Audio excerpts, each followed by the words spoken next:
വണ്ടി സിലേറിയാണ്. ഇതിൻ്റെ complaint wiper work ചെയ്യുന്നില്ലെന്നാണ്. നിസ്സാര കിലോമീറ്റർ 51 കിലോമീറ്റർ വണ്ടി ഓടിയിട്ടുള്ളൂ. പക്ഷേ ഇതിൻ്റെ വൈപ്പർ വർക്ക് ചെയ്യുന്നില്ലെന്ന് കസ്റ്റമറുടെ കംപ്ലയിൻറ്റ്. ഇതാണ് വൈപ്പർ മോട്ടർ. നമ്മൾ ചെക്ക് ചെയ്തപ്പോൾ കറണ്ടൊക്കെ ഓക്കെയാണ്, ലൈനെല്ലാം വരുന്നുണ്ട്. പക്ഷേ മോട്ടർ വർക്ക് ചെയ്യുന്നില്ല. നമ്മൾ നോക്കിയപ്പോൾ കണ്ടോ ഒരു പാട് കണ്ടോ. ഇതിനകത്ത് വെള്ളം കയറുന്നതാണ്. സിലിറിക്ക് പൊതുവെയുള്ളൊരു കംപ്ലയിൻ്റാണിത്. ഇതിൽ വെള്ളം ഒഴിയുന്നുണ്ട്. ഇതിനകത്ത് വെള്ളം കയറിയിട്ട് മോട്ടറിനകത്ത് വെള്ളം കയറും. മോട്ടറിനകത്ത് വെള്ളം കയറിയിട്ടാണ് മോട്ടർ കംപ്ലയിൻ്റ് ആയി പോകും. ഞാൻ ഈ സംഭവം അഴിച്ച് കാണിച്ചു തരാം, അപ്പോൾ മനസ്സിലാവും. ഈ വെള്ളം ഒഴിയേക്കുന്ന പാടുണ്ട്. അല്ലെങ്കിൽ ഇതിനകത്ത് എന്തെങ്കിലും കവറിങ് ചെയ്യണം. സിലിറിക്ക് പൊതുവെ എല്ലാത്തിനും വെള്ളം കയറി വരുന്നുണ്ട് വണ്ടി. മോട്ടർ പോകേണ്ടത് അത്യാവശ്യം വിലയുള്ളതാണ്.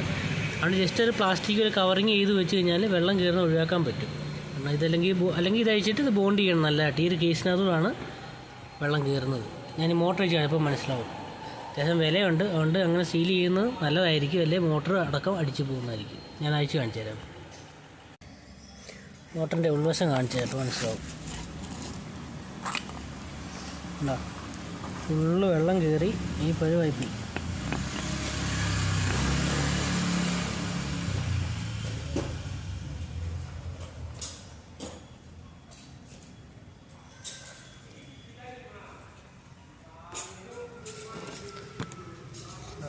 ഇതിനുള്ളിൽ മുകളിൽ നിന്നാട്ടോ വെള്ളം ഇറങ്ങുന്നത്. ഇവിടെ ഇങ്ങനെ മൊത്തം ഇറങ്ങി മോട്ടറിനകത്തോട്ട് ഇറങ്ങുന്നതാണ് ഈ സംഭവം.